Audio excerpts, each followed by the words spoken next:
Alright, so in this week's lesson, we're going to learn how to play this slow and fairly easy to play country rhythm. It's full of triads and there's some harmonies. And we're going to connect everything back to two basic chord shapes. So if you know how to play an E chord and an A chord down in first position, then you can connect everything we're going to do back to basically those two chord shapes. So if you can picture those two chord shapes, you'll be able to play all of this and then repurpose that. And that's really what these lessons are designed to do, to teach you how to play these licks and give you ideas so that you can connect them to things when you're improvising or you're writing music, and you can reuse them. So you're not just memorizing something, you're actually getting tools that you can use and reuse them. So I've got the lesson split into two parts. In this video, we're going to go through the first half. If you'd like to learn the second half, as well as download the tablature and the MP3 and jam track so that you can practice everything we're going to learn, you can get those things by going to activemelody.com, go to the weekly lessons page, and do a search for EP433. Alright, so let's talk about the structure of this song. Now this song is played in the key of E, and there's three chords. There's an E chord, which is your 1 chord, and then the song goes to the 5 chord, which is a B, and then it goes back to the E chord. So you have E, B, E. And then it goes to the 4 chord, which is your A, back to the 1, back to the 5, and back to the 1. And that's really all there is to it. Very basic structure and basic chords. And so nothing fancy there. And everything we're going to be learning how to play is all based on those 3 chords. But it uses 2 shapes, as I mentioned in the intro. So the 2 shapes are the E shape and the A shape. And the first thing we're going to play comes out of the A shape. Now let me play the little snippet of what we're going to learn first, so just so you can get the idea or the sound in your head, and then we'll break it down and I'll show you how to play it.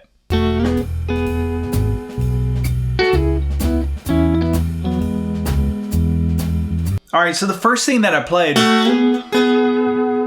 is this. Now, even if you learn nothing else, this would be a great little takeaway that you can walk away with. This is a harmonized 6th, but it comes out of the E chord using the A shape. So if I play the E chord using the A shape, I'm going to play it up here, and it looks like this. So there's a triad here, strings 2, 3, and 4 on the 9th fret. That's an E chord. And then you've got this E note here, which is on the 7th fret. So if you can look at where my fingers are when I play that, 1 finger's on the 7th fret, 1 finger's on the 9th fret. And you're playing those middle 4 strings. Now when I play this opening lick, I play this little harmony. And to me, that harmony lives within this chord shape. You can see it now. If you can picture the chord shape on these 2 frets, now you can see where this is coming from, at least visually. It's an anchor, so that if you want to use this lick in anything going forward, if you're ever playing an E chord in a song, or if you're playing a D chord or any chord rather, like a C, you can go, right? Or you can go backwards. You can do all kinds of things just within those parameters. So the way that I'm playing that is I'm picking on the 4th string with my pick, and then I'm plucking with my ring finger on the 2nd string. So it's strings 2 and 4. We start on the 7th fret, and we come up to the 9th fret. Slide up. Alright, so the next part of that goes. And I love this. I use this all the time. And all of these notes here are all connected in my mind back to this A shape. So you can see that triad that I mentioned there. If I were to play that, if I were to just go ahead and bar the first 4 strings on the 9th fret, and we're going to play strings 2 and 3 here. And what I'm doing, I'll explain this in just a minute. Let's get the notes down first. So while I hold the bar down, I've got my middle finger on the 10th fret 2nd string, and then the 11th fret 3rd string with my ring finger. I play that, and then I do a pull off behind the bar there. And then I play strings 3 and 4 behind the bar. So you have, and then watch this. So that's ring finger on the 11th fret 4th string, but we're playing strings 3 and 4. And then I'm going to jump up here with my index finger and bar the first 5 strings now. And I'm going to play strings 4 and 5 and do a hammer-on like that. The hammer-on is happening between the 9th fret and the 11th fret, but we're playing strings 5 and 4. So all together that lick goes. Now the reason that I'm connecting that back to this E chord using the A shape here is, again, if you'll look at where that triad is, I've got that as my anchor, and this is just a series of little harmonized thirds that I've memorized basically off of this bar. And so this bar is connected to the chord shape. That's how I think of it anyway. Another way that you could think of this is your major pentatonic scale, not minor, but your major pentatonic scale, pattern 1, is right here. Now that's a big light bulb for some of you. Some of you are going, oh, I can see that now. So this triad, this E triad, lives inside of the E major pentatonic scale. So what this means is you've got all of these options here for fill licks and things using the E major pentatonic scale while you're playing around this chord. And it's just a very easy way to find these things. But to me, these are the things that I use all the time. And actually that little country sounding harmony, that came from Wind Cries Mary from Hendrix. That's how I learned it anyway. And when I was analyzing what was going on, it was, it sounded very country to me, that whole guitar part. And it really is. It's kind of like almost like a pedal steel kind of thing. So just walk away with this idea. If you're wanting some embellishments off of this A shape, that's a good one. That's a good one. And that's a good one. You can make so much music with just that, what I showed you. You can change the order, you can play it in any sort of cadence or timing. You can get all kinds of country stuff out of it. So you can even bend it. All kinds of ideas come from this area. And you see lots of guitar players utilizing this. It's just very handy on the neck. All right, so here's what we've learned so far.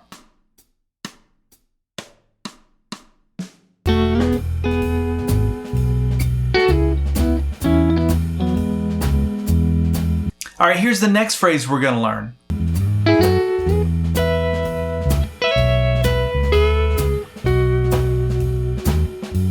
And the way that I'm playing that,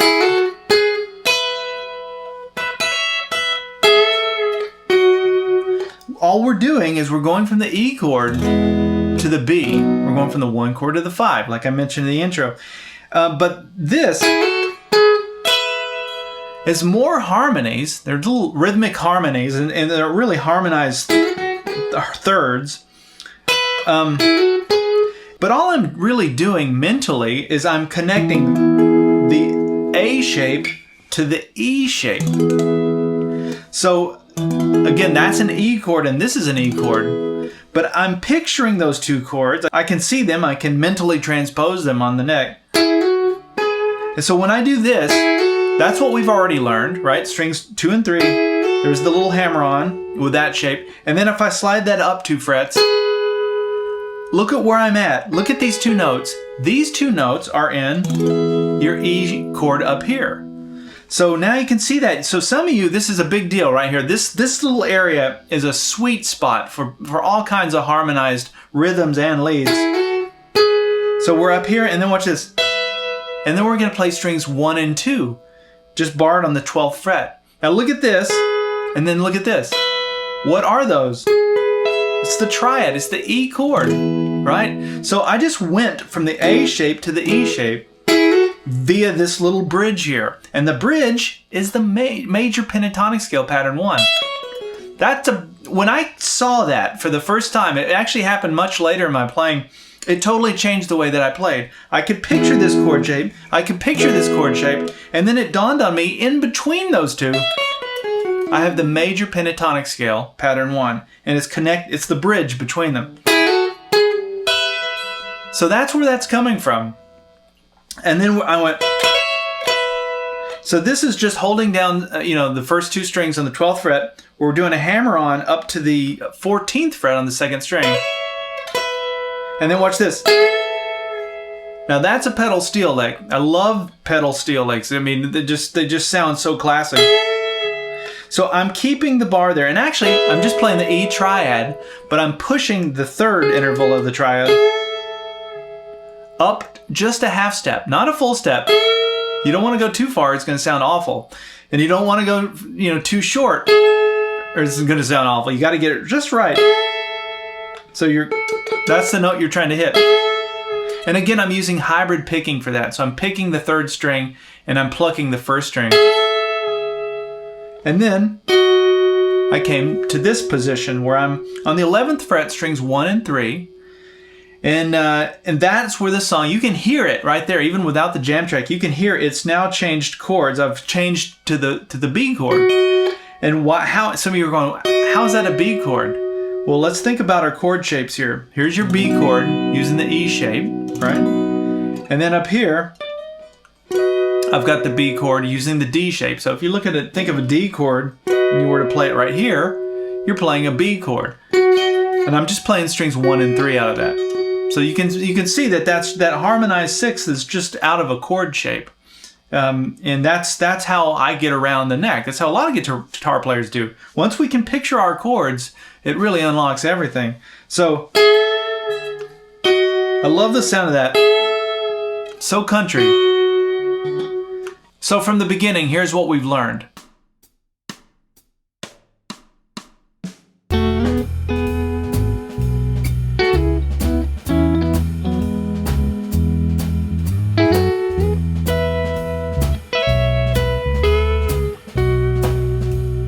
All right, so here's the next phrase we're going to learn. This is how we're going from the E chord. We've gone back to the E chord and we're going to the A chord now.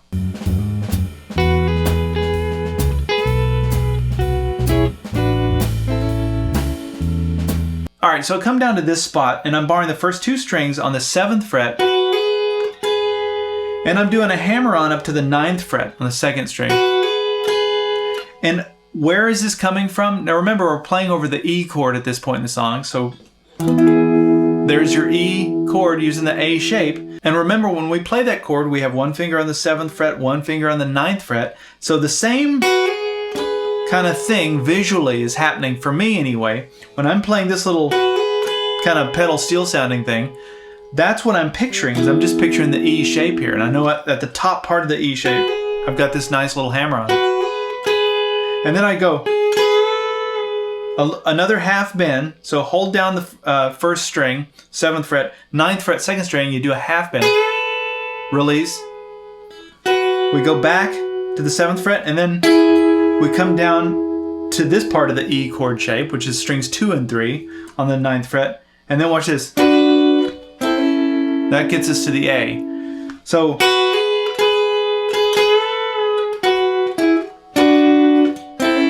then we come down to the A down here. Now, this is the A using the E shape.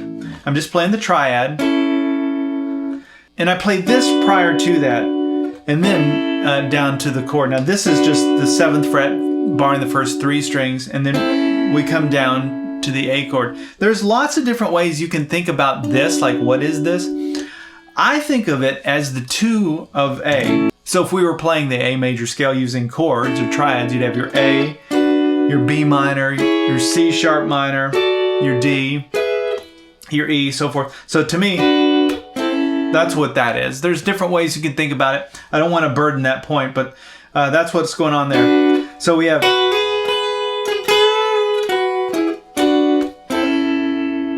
All right, so after the song goes to the A chord, we go back to the E chord. And here's the last lick we're going to learn that gets us back into that E chord.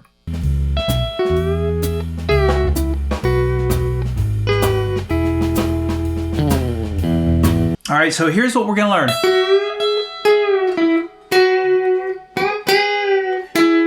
Now, all of this comes from the E major pentatonic scale that I talked about. Remember, we've got our E chord here using the A shape, our E chord up here using the E shape, and then in between those two, we've got the E major pentatonic scale. And so I'm going to start with my pinky on the 12th fret 1st string, and then I'm going to come down here to the 11th fret 3rd string, and I use my middle finger for this. Listen to that, another classic pedal steel kind of lick. And what I'm doing is I'm playing, while I'm playing this, letting this note ring out, this 12th fret 1st string, and I pluck that with my ring finger. I go ahead and push this note into place. Now this is tricky because you have to be accurate. If you push it too hard, it's going to sound wrong, it's going to be sharp, and then obviously if you don't go high enough, it's going to be flat. So you're trying to get this note, and you just got to play around with this. A little bit of muscle memory, but you can do it. It's not that hard. I mean, in just a few minutes, you can keep adjusting your fingers to get it right. So I did that. And then release. And then I came down to the 9th fret, 3rd string. So you have, and you can see major pentatonic scale pattern 1. Hopefully you can picture that and you can connect this country pedal steel lick to that pattern.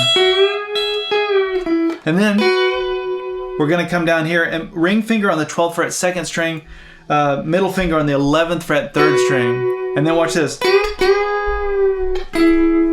So this is, again, it's still pattern 1 of the major pentatonic scale. We're going to play those 2 notes together, and then while I hold my ring finger on the 12th fret, 2nd string, I'm going to do 2 full bends here, again on that 3rd string, 11th fret, and then down to strings 2 and 3 on the 7th fret. And those 2 notes are in the E chord there, in that little E triad. And then I came down to this, and that's what we're going to go through in the second part. And to do that, it was just a slide on the 6th string. We slide all the way down and hit the open E string. And so that's really all we have for this first part. Hopefully you've walked away with a few ideas. I'm going to go ahead and play through that one more time just so you have one final kind of view of this first half. And then I hope to see you in part 2, where we're going to go over the second half and talk through some other ideas. If you're not a premium member yet, I always like to encourage you to check it out at least. I've got 10 years worth of in-depth lessons like this, and they're all designed just kind of like this lesson, with the idea of teaching you how to improvise, giving you the tools so that you're not just memorizing somebody else's music, but you're actually getting these things and understanding how they work, so that when you go to a jam or you're trying to write your own music, you kind of know what to do. All right, here's one final look, and then we'll see you in part 2.